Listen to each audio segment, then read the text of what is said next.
Good evening, listeners.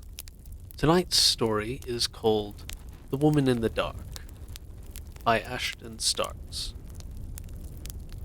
Please enjoy. I've always been somewhat sensitive to the paranormal. I grew up in a small town in the Midwest. The problem with small towns is that they tend to be very old, and old things tend to hang on to memories of the past. And sometimes those memories attract things that we can't fully understand or comprehend. The house that I grew up in was a multi-generational house built back in the 40s, and needless to say, my siblings and I had a number of terrifying experiences in that house. This particular experience happened during one summer when I was in middle school. Because school was out, our parents would often let us sleep downstairs in the TV room just to let us pass out watching movies. This particular night, my siblings and I were passed out on the floor.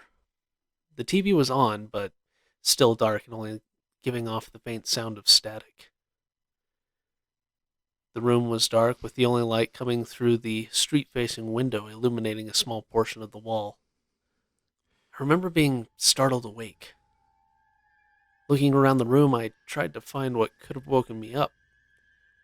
I'm a very light sleeper, and as such, people tiptoeing around in the same room as me tends to wake me up. After the initial look through the room, though, and still seeing all my siblings asleep, I rationalized it away as someone was just snoring or making noises that woke me up. Laying back down, I faced the wall that was illuminated by the neighbor's porch light. And as I sat there staring at the patch of light on the wall, I was beginning to wonder to myself, how was I ever going to get back to sleep when I heard the sound of a car passing? The light from the headlights created this beam that slowly made its way around the room before disappearing and then leaving only the neighbor's light to once again fill the room. But as the car passed, I noticed a silhouette of a woman on the wall in front of me. I wondered to myself, who could be walking around this late at night in front of our house? As I rolled over in order to look towards the window to see who could be there, I froze in terror. Standing in the midst of my sleeping siblings was a tall, thin woman wearing what appeared to be a dress or nightgown. Her hair was pulled up into a bun, but numerous strands and bits of hair were sticking out all around her in a very unnerving way. The part that terrified me the most, however, was how little of her I could actually see. Despite the darkness of the room, I could still see the faces and features of my siblings. But even with the light from the neighbor's porch hitting her directly, I couldn't see any features. She was simply a three-dimensional shadow that consumed all light that hit her.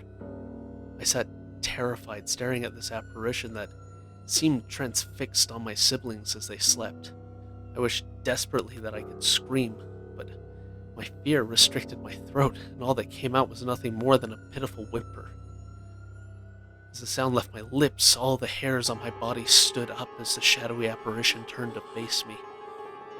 I could hear its ragged breathing, as though every breath was just this massive labor.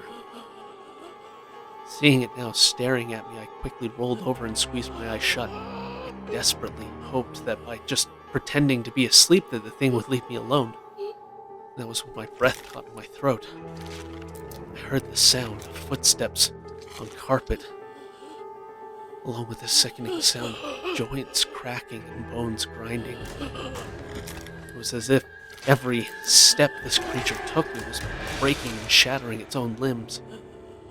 Tears began running down my face as the thing came closer and closer before standing right behind me. I felt the hairs on the back of my neck stand on end and shivers run down my spine.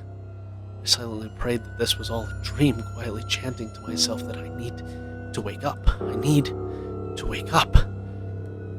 After what felt like an eternity of crying to myself in the silence, I slowly opened my eyes to steal a peek at the wall, and my heart froze as I began to openly weep. I could see the silhouette of that thing still standing behind me, rocking back and forth over me. I watched in horror as the shadow on the wall began to slowly move down.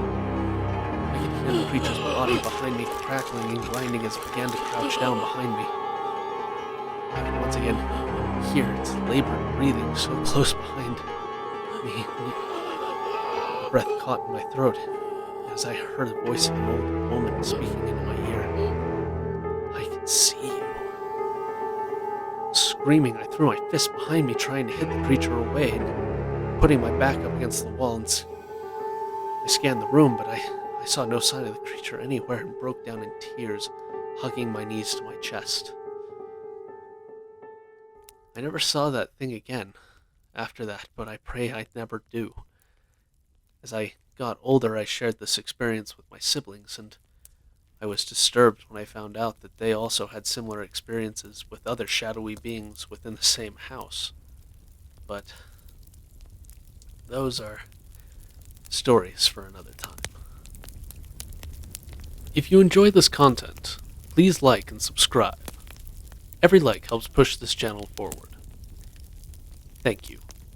And until next time, listeners.